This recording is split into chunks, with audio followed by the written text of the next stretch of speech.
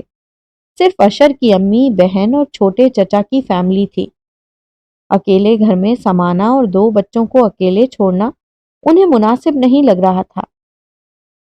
لائبہ تو hospital doctors کی نگرانی میں تھی کیونکہ اس کی ذہنی کیفیت نارمل نہیں تھی۔ وہ عجیب بہکی بہکی ناقابل یقین سی باتیں کر رہی تھی۔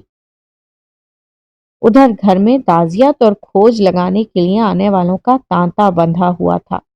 ایک سے ایک چبھتا ہوا سوال ہوتا، معنی خیز جملے، ٹھکے چھپے خدشات کا اظہار، بلکہ اب تو جواہر کے کردار کے بارے میں قیاس آرائیاں بھی کی جا رہی تھیں۔ اس نے خود اپنے کانوں سے مسز خان کو کہتے سنا تھا، اس لیے میاں کو قتل کیا ہے کہ کہیں اور آنکھیں لگا لی تھیں۔ بڑے حوصلے والی عورت ہے، مردوں والا کام کر دکھایا ہے۔ پر برا ہوا، قتل صفائی سے کرنے کے باوجود پکڑی گئی۔ یہ تو احسان صاحب آ گئے ورنہ یہ تو قتل کر کے بھاگ گئی ہوتی۔ مسز خان مسز عطا کو سرگوشیوں میں بتا رہی تھیں۔ سمانہ کو اندازہ تھا آج وہ دونوں یہ کہہ رہی ہیں، کل سب یہ کہیں گے۔ زبانوں پہ کیسے پہرا بٹھایا جا سکتا تھا؟ اخبارات والے الگ چٹپٹی خبریں لگا رہے تھے۔ صرف سنجیدہ اخبارات نے غیر جانبدارانہ رپورٹنگ کی تھی۔ وقت آہستہ آہستہ گزر رہا تھا۔ وہ بہت دنوں کے بعد کالج گئی تھی۔ وہاں ہر کلاس فیلو نے اس سے ایک ہی سوال کیا کہ تمہاری بہن نے اپنے شوہر کو کیوں مارا ہے؟ اس روز کاشف بھی اسکول سے واپسی پر بہت پریشان اور نڈھال لگ رہا تھا۔ سمانہ کے پوچھنے کی دیر تھی، وہ رونا شروع ہو گیا۔ خالہ، میری فرینڈز کہتے ہیں میری مما اچھی عورت نہیں ہے کیونکہ انہوں نے پپا کو مارا ہے۔ وہ سن سی ہو گئی۔ ایک اور دھچکا، ایک اور امتحان۔ ادھر لائبہ ابھی تک ہاسپٹل میں تھی۔ اسے نارمل کیفیت میں واپسی کے لیے وقت چاہیے تھا۔ کھانے کی ٹیبل پر صرف وہ اور کاشف تھے۔ وہ انتہائی بے دلی سے کھا رہی تھی۔ کاشف نے صرف تھوڑے سے چاول کھائے۔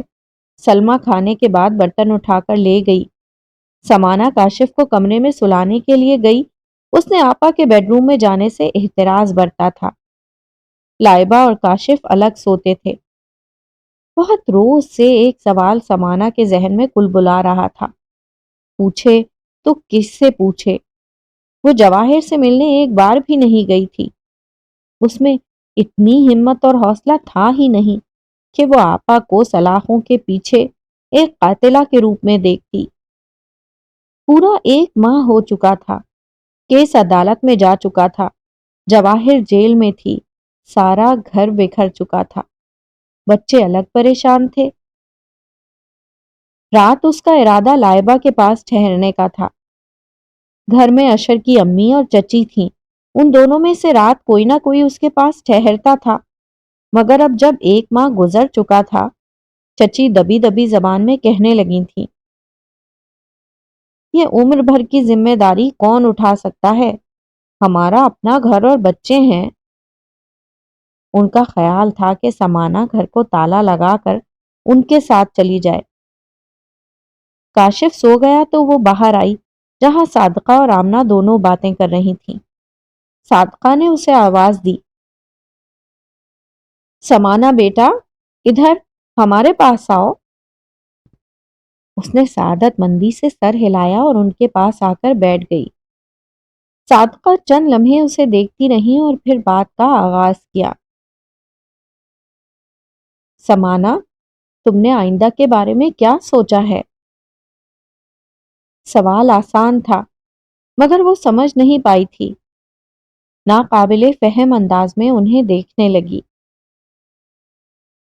میرا مطلب ہے کہ جواہر جیل میں ہے، اس کے پس پردہ جو حقائق ہیں ہمیں نہیں پتا، مگر سب افسوسناک ہے۔ یہ لائبہ ہاسپٹل میں ہے، گھر میں تم ہو، اکیلی لڑکی، پوش ایریا، بڑی بڑی وارداتیں ہوتی ہیں یہاں، کسی کی نیت بھی خراب ہو سکتی ہے۔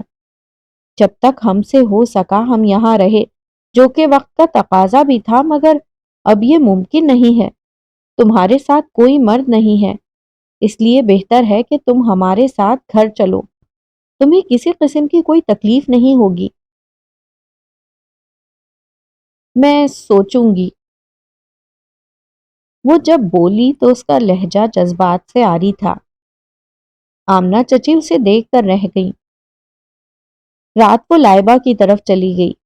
وہ اب بہتری کی طرف لوٹ رہی تھی۔ یہ بڑی حوصلہ افزا بات تھی۔ 1 ہفتے بعد وہ مکمل طور پر تندرست ہو کر گھر آئی تو اس کے ذہن سے جیسے کوئی بھاری بوجھ اترا۔ اس دوران اشر روز چکر لگاتا رہا۔ صادقہ بھی آتی رہی۔ باہر چوکیدار رات دن موجود رہتا تھا۔ اس سانحے کے بعد اشر نے کہہ دیا کہ اس نے گلشاد کے علاوہ ایک اور چوکیدار رکھ لیا تھا۔ گلشاد رات کی ڈیوٹی پورا کرتا اور دوسرا دن کو گیٹ پر موجود رہتا۔ اس دن چھٹی تھی۔ 10 بجے کے قریب وہ سو کر اٹھی تو اشر آیا بیٹھا تھا۔ اسے شرمندگی سی ہوئی، جانے وہ کب سے آیا بیٹھا تھا۔ اس نے سوال کیا تو جواباً وہ خوش دلی سے مسکرایا۔ وہ ادھر ہی بیٹھ گئی اور عام رسمی سی باتیں ہونے لگیں۔ سمانا نے اس عرصے میں جان لیا تھا کہ جابر کے رشتہ داروں میں یہ بہت مخلص نوجوان ہے۔ یہی حال اس کے سارے گھرانے کا تھا۔ جواہر بھابی آپ سے ملنا چاہتی ہیں۔ وہ اخبار کے صفحے پلٹتے ہوئے عام سے انداز میں بولا تو وہ سن سی رہ گئی۔ تو پھر کب چل رہی ہیں آپ میرے ساتھ؟ وہ خاموش رہی۔ اس طرح کریں کہ کاشف اور لائبہ کے اسکول جانے کے بعد آپ تیار رہیں، میں اسی وقت آؤں گا۔ وہ دانتوں سے ناخن چبانے لگی، چہرہ اندرونی اضطراب کا غماز تھا۔ جابر بھائی کے بزنس کے معاملات بھی دیکھنے ہیں، بڑا بکھیڑا ہے، مگر ایک بات کہنی پڑے گی کہ ان کا مینیجر بہت ایماندار ہے۔ آپ بھی آفس کا چکر لگا لیا کریں۔ میں اپنا بھی ایک قابل اعتماد شخص وہاں چھوڑ دوں گا، مگر آپ کا جانا وہاں ضروری ہے۔ ورکر ذمہ داری سے کام کریں گے۔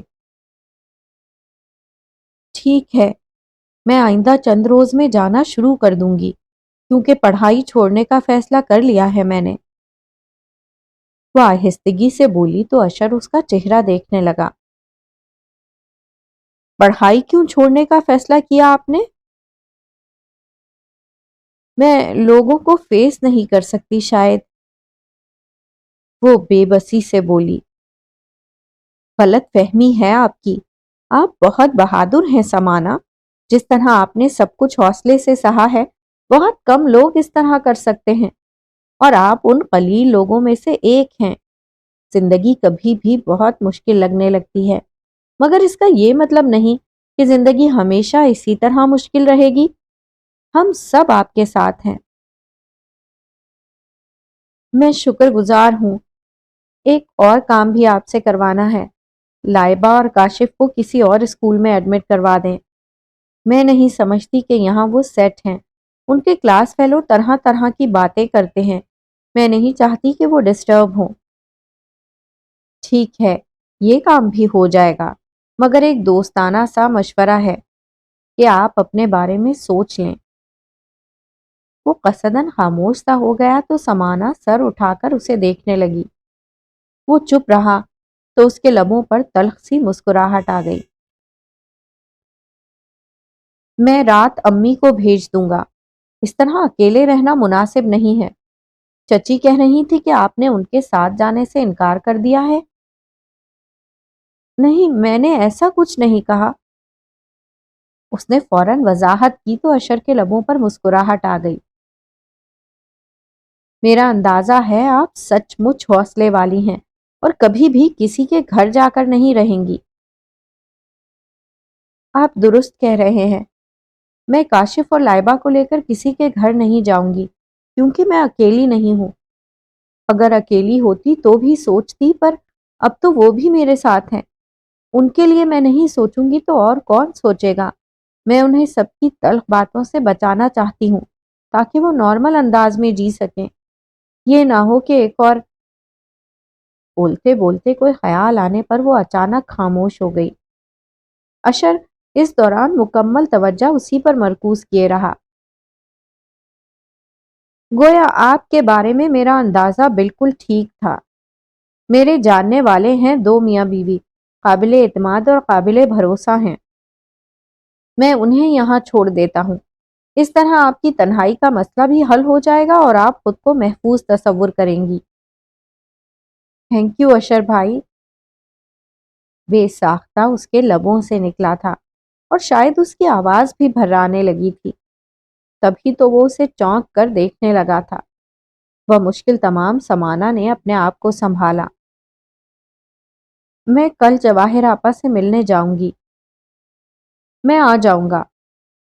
وہ کسی سوچ میں گم لگ رہا تھا۔ سلمہ اس دوران چائے کی ٹرالی وہاں لے آئی۔ آپا نے کاشف اور لائبہ سے ملنے کو تو نہیں کہا؟ اس نے نظریں چرائے چرائے پوچھا۔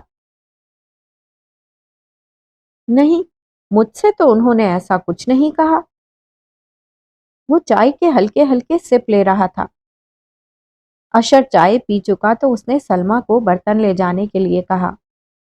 وہ جانے کے لیے اٹھ کھڑا ہوا تو سمانہ اس کے ساتھ پورچ میں کھڑی اس کی کریم کلر کی گاڑی تک ساتھ آئی۔ کاشف اور لائبہ کے اسکول کا مسئلہ جلدی حل کرنا ہے آپ نے۔ اس نے پھر یقین دہانی کرائی تو اس نے سر ہلایا۔ وہ گیٹ سے باہر جاتی اس کی گاڑی کو دیکھ رہی تھی۔ چوکیدار گیٹ پر مستعد انداز میں کھڑا تھا۔ وہ مطمئن سی ہو کر مڑ آئی۔ جتنی وہ باہر سے مطمئن نظر آ رہی تھی، در حقیقت اندر سے ایسا نہیں تھا۔ ذہن سوچوں کی تپتی بھٹی بنا ہوا تھا۔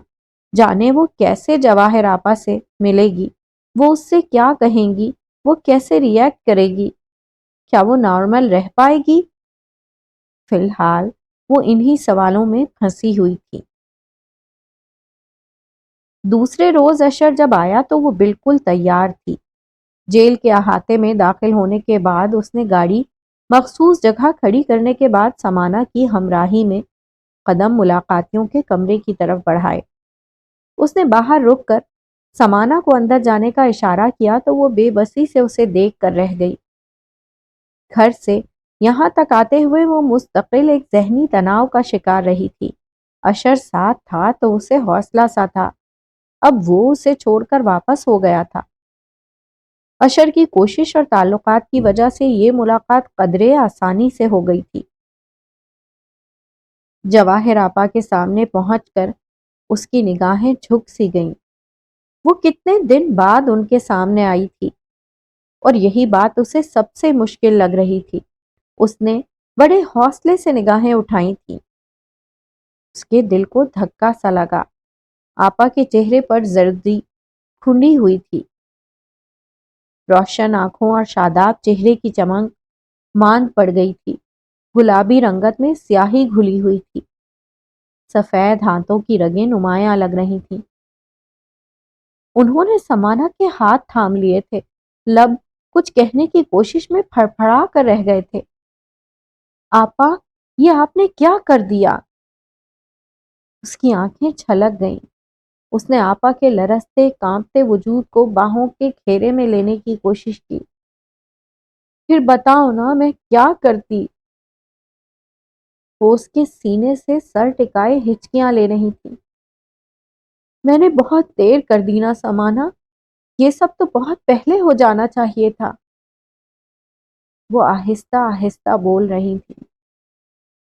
آپا، آپ عدالت میں اپنے بیان سے مکر جائیں۔ اشر بھائی نے چوٹی کا وکیل کیا ہوا ہے۔ نہیں سمانا، میں ایسا کچھ نہیں کہوں گی۔ غصے سے جواہر کی آنکھیں سلگ اٹھیں۔ میں بہت تھک گئی ہوں، میں بہت زیادہ سونا چاہتی ہوں، بہت لمبی پرسکون اور گہری نیند۔ اگر میں سو گئی تو میری لائبہ اور کاشف کا خیال رکھنا۔ خوابناک لہجے میں بولتی جواہر اسے بہکی بہکی سی لگی۔ اب تم ان کا سب کچھ ہو، تمہارے سوا ان کا کوئی نہیں ہے، یہ یاد رکھنا۔ عجیب ہذیانی لہجہ تھا ان کا۔ ایک ثانیے کے لیے سمانا بھی ڈر گئی۔ جو باتیں ہم دونوں کے درمیان ہو رہی ہیں انہیں یاد رکھنا۔ میں نے فیصلہ کیا ہے کہ خاموش رہوں گی۔ نہ کہنے کے بعد وہ رک گئی، جیسے کچھ اور کہنے کے لیے لفظ ڈھونڈ رہی ہوں۔ وہ جی جان سے آپا کی طرف متوجہ تھی جو چہرے پر آیا پسینہ صاف کر رہی تھی۔ اسی میں میری، تمہاری، کاشف اور لائبہ کی بھلائی ہے۔ جواہر پھر سرگوشیوں میں بول رہی تھی۔ پھر انہوں نے اپنے سر سے بوجھ اتار کر اس کے سر پر رکھ دیا۔ کسی نہ کسی کو تو یہ سلیب اٹھانی ہی تھی، اب وہ بھی اس میں حصے دار ہو گئی تھی۔ 1 گھنٹہ بڑی جلدی گزر گیا تھا۔ وہ وہاں سے پلٹی تو شدت گریہ سے اس کی آنکھیں سرخ انگارہ ہو رہی تھیں۔ اشر نے اسے واپس آتا دیکھ کر گاڑی سٹارٹ کر دی۔ بیٹھ کر اس نے سر نڈھال انداز میں سیٹ کی بیک سے ٹکا دیا۔ اشر نے بغور اسے دیکھا۔ سمانا، تم اکیلی نہیں ہو، بلکہ ہم سب ساتھ ہیں۔ جو وکیل جواہر بھابھی کا کیس لڑ رہے ہیں وہ بہت سلجھے ہوئے اور تجربہ کار ہیں، چوٹی کے وکیل ہیں۔ تم فکر مت کرو، رضوی صاحب کے پاس ایسے ایسے پوائنٹس ہیں جن کی وجہ سے جواہر بھابھی کو اگر سزا ہو بھی گئی تو بہت کم ہوگی۔ عدالت ان کے ساتھ نرمی کا سلوک کرے گی، کیونکہ میں بھابھی کے ڈاکٹر سے بھی ملا ہوں جن کے پاس وہ زیر علاج تھیں۔ انہوں نے خود مجھ سے ڈسکس کیا ہے کہ وہ بہت الجھی الجھی سی رہنے لگی تھیں۔ ان کی ذہنی حالت بھی نارمل نہیں تھی۔ کون سا انہوں نے سوچ سمجھ کر منصوبہ بنا کر قتل کیا ہے۔ اشر اسے مسلسل تسلی دے رہا تھا، پر اسے کیا پتا تھا کہ جواہر نے کیا ٹھانی ہوئی تھی یا انہوں نے کیا سوچ رکھا تھا۔ اس نے اشر کی بات کے جواب میں کچھ نہیں کہا، ہنوز آنکھیں بند کیے رہی۔ سڑک کے کنارے ریسٹورنٹ دیکھ کر اشر نے گاڑی روک دی۔ نیچے اترو، وہ بے تکلفی سے بولا۔ آج پہلی بار اس نے سمانا کو آپ کے بجائے تم سے مخاطب کیا تھا۔ کیوں؟ وہ متذبذب ہوئی۔ یہاں بڑی اچھی چائے ملتی ہے، میں اکثر پینے آتا ہوں۔ تم مجھے خاصی ڈسٹرب لگ رہی ہو، آؤ۔ وہ اس کی طرف کا دروازہ کھول چکا تھا۔ ناچار وہ اتر آئی۔ باہر کے مقابلے میں اندر کی فضا خاصی پرسکون اور خنک سی تھی۔ اشر نے نسبتاً الگ سی میز کا انتخاب کیا۔ چائے آنے تک وہ خاموش رہا، جبکہ وہ بے چینی سے بار بار ریسٹ واچ دیکھتی رہی۔ سمانا، کیا پریشانی ہے؟ وہ اس کی ایک ایک حرکت نوٹ کر رہا تھا۔ کچھ نہیں، وہ پھیکی سی ہنسی ہنس دی۔ میری بات یاد رکھنا کہ مالک دو جہاں کسی بھی ذی نفس پر اس کی برداشت سے زیادہ بوجھ نہیں ڈالتا۔ ویٹر کو آتا دیکھ کر وہ خاموش رہا۔ چائے کے ساتھ دیگر لوازمات رکھنے کے بعد ویٹر چلا گیا۔ اشر نے اپنا کپ اٹھا لیا۔ سمانا نے بھی تقلید کی۔ کچھ دیر کی خاموشی اسے بڑی غنیمت لگی۔ بعد میں اشر نے اس کے لیے آئس کریم منگوائی جو انتہائی بے دلی کے ساتھ اس نے زہر مار کی۔ وہ جلد سے جلد یہاں سے جانا چاہتی تھی، پر اشر تھا کہ اسے یہ موقع دے ہی نہیں رہا تھا۔ جواہر بھابی نے تم سے کیا کہا؟ وہ سن سی ہو گئی۔ وہ کیوں اس سے پوچھ رہا تھا؟ کیوں اس راز کی تہ تک پہنچنا چاہتا تھا جو آپا اور اس کے درمیان تھا؟ کچھ خاص نہیں، کاشف اور لائبہ کے بارے میں فکر مند تھی۔ ہاں یہ تو قدرتی سی بات ہے، آخر کار وہ ماں ہیں، انہیں فکر نہیں ہوگی تو اور کسے ہوگی؟ اس نے بھی سر ہلا کر تائید کی۔ اس وقت اس نے شکر ادا کیا جب اشر بل کی ادائیگی کر کے باہر نکلا۔ واپسی پہ گھر پہنچنے کے بعد اس نے اشر کو رسمن بھی اندر آنے کے لیے نہیں کہا۔ وہ حیرانی سے الجھے انداز میں اسے داخلی دروازے سے اندر غائب ہوتے دیکھتا رہا۔ میرے درد کو جو زباں ملے، میرا درد نغمے بے صدا، میری ذات ذرے بے نشاں۔ میرے درد کو جو زباں ملے، مجھے اپنا نام و نشاں ملے۔ مجھے راز نظم جہاں ملے، جو مجھے یہ راز نہاں ملے۔ میری خاموشی کو بیاں ملے۔ پس منظر سے گھٹی گھٹی چیخوں اور سسکیوں کی وہی جانی پہچانی آواز آ رہی تھی۔ آنسو، کراہیں، واسطے، اذیت، درد، خاموشی، طویل خاموشی کا لمبا وقفہ، اذیت در اذیت، کبھی نہ ختم ہونے والی اذیت، پھر نجات، ہمیشہ کی نجات۔ سفید چادر پر خون کے سرخ سرخ دھبے، پوری چادر اس کے دیکھتے دیکھتے رنگین ہو گئی۔ دم رخصت، آخری کوشش، رہائی کی آخری کوشش، ایک لمبی ہچکی۔ اسے یوں لگا سارا کمرہ سرخ سرخ لہو سے بھرا ہوا ہے۔ پھر اس لہو سے مجسم ایک وجود بن گیا۔ پس منظر سے گلوکارہ کی آواز اب مدھم ہونی شروع ہو گئی تھی۔ میرا درد نغمے بے صدا، میرے درد کو جو زباں ملے، میرے درد کو جو زباں ملے۔ وہ سرخ لہو سے بنا وجود لمحہ بلمحہ اس کی طرف بڑھ رہا تھا۔ کچھ ہی دیر کی بات تھی کہ وہ ہاتھ بڑھا کر اسے چھو لیتا، پھر وہ اس کے قابو میں ہوتی۔ اس کے ساتھ بھی وہی کھیل کھیلا جاتا، وہی اذیت، وہی درد۔ نہیں، بچاؤ، بچاؤ! وہ پوری قوت سے چیخ پڑی۔ ساتھ سوئے ہوئے کاشف اور لائبہ بھی جاگ گئے۔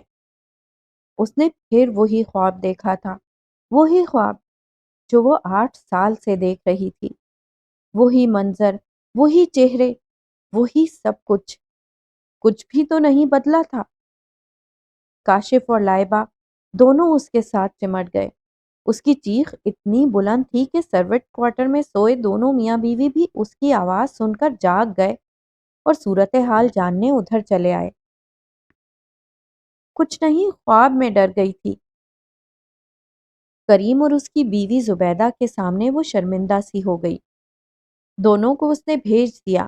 ان دونوں بہن بھائی کو بازوؤں کے گھیرے میں لے کر وہ سونے کی کوشش کرنے لگی۔ وہ سو گئے تو اس نے خود کو بری طرح ملامت کی۔ اگر میں اسی طرح کمزوری دکھاتی رہی تو ان کا کیا ہوگا؟ اب میں کیوں ڈرتی ہوں؟ اب بچا ہی کیا ہے جس سے ڈرا جائے؟ وہ لائبہ کے سر پر پیار سے ہاتھ پھیر رہی تھی۔ کاشف سو چکا تھا۔ سوتے میں وہ بے انتہا معصوم لگتے تھے، خاص طور پر لائبہ۔ براؤن گھنے بالوں کی پونی ٹیل بنائے اتنی کیوٹ لگتی تھی کہ راہ چلتوں کو پیار آ جاتا۔ ایسی ایسی باتیں کرتی تھی کہ وہ حیران رہ جاتی۔ کل ہی اس نے بڑی معصومیت سے پوچھا تھا، خالہ، پپا مجھے چھری کیوں مارنا چاہتے تھے؟ میں نے تو کچھ نہیں کیا تھا۔ وہ سن ہو گئی تھی۔ نہیں بیٹا، ایسی کوئی بات نہیں ہے، وہ آپ کو صرف ڈرا رہے تھے، مذاق کر رہے تھے۔ آپ نے ٹیسٹ جو ٹھیک نہیں دیا تھا۔ اسے بر وقت جواب سوجھ ہی گیا۔ خالہ، اب میں اچھا ٹیسٹ دوں گی، آئی پرومس۔ لائبہ بچی تھی، فوراً بہل گئی۔ اس کا اگلا سوال پہلے سے بھی زیادہ مشکل تھا۔ خالہ، مما جیل میں کیوں ہیں؟ وہاں سے کب آئیں گی؟